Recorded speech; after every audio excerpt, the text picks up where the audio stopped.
Monsieur le Président, ce que vous souhaitez pour l'Europe, vous affirmez que la France doit commencer elle-même à le faire dès aujourd'hui. Votre action, en France, raconte une toute autre histoire.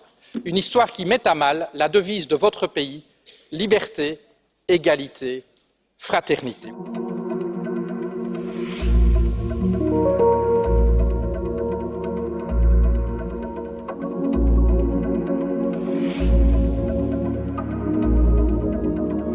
Où est la liberté?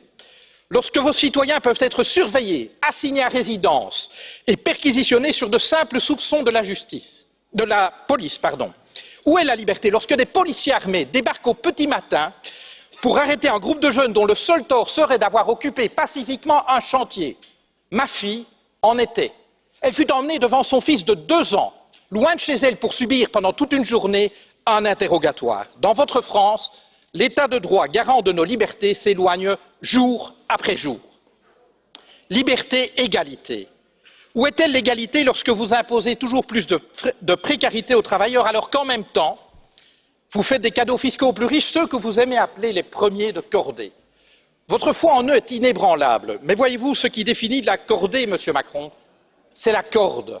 C'est elle qui permet d'adapter la vitesse du premier de cordée aux besoins du groupe. C'est elle aussi qui empêche les derniers de cordée de tomber au ravin. Mais dans nos sociétés, Monsieur le Président, cette corde n'existe plus.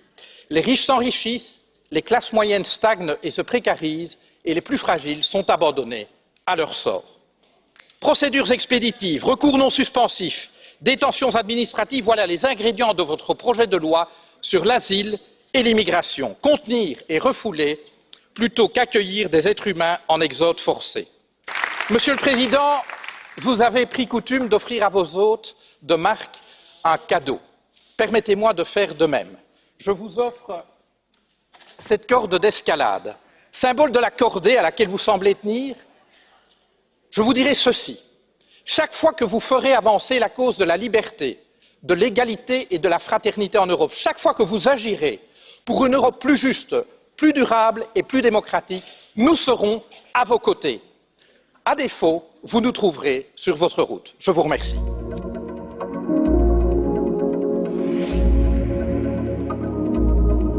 C'est précisément parce que, ici je suis avec en effet la légitimité du peuple français, mais avec toute l'exigence de celui-ci, que je ne peux pas accepter les propos que vous avez tenus sur ce qui se passe dans mon pays. Le premier, pour vous dire qu'il y a une constitution dans mon pays qui n'a pas attendu pour intégrer les libertés fondamentales, une déclaration des droits de l'homme, un préambule de 1946, et qui a intégré toutes ces valeurs. Et il y a un conseil constitutionnel pour juger et savoir si les lois respectent la liberté, l'égalité et la fraternité. Les lois dont vous avez parlé, le Conseil constitutionnel, que ce soit par saisine des parlementaires ou par question préjudicielle pour la loi sécurité intérieure et lutte contre le terrorisme, les a jugées. Et donc vous pouvez tenir des propos d'estrade. Ils peuvent vous aller, monsieur, parce que vous avez le confort de ce salon. Mais moi, je n'ai pas le confort de ce lieu. Et j'ai eu la courtoisie de vous écouter. Je vous demande la même courtoisie. J'ai eu cette courtoisie qui est démocratique. Vous êtes un représentant, je suis un autre représentant. Mais la loi sécurité intérieure lutte contre le terrorisme, elle permet de lutter contre les terroristes islamistes dans notre pays. C'est à ce titre qu'elle permet des visites domiciliaires, c'est à ce titre qu'elle permet en effet la protection d'espaces publics. Je l'assume totalement. Parce que je suis aujourd'hui le président d'un pays à de multiples reprises attaqué par des terroristes.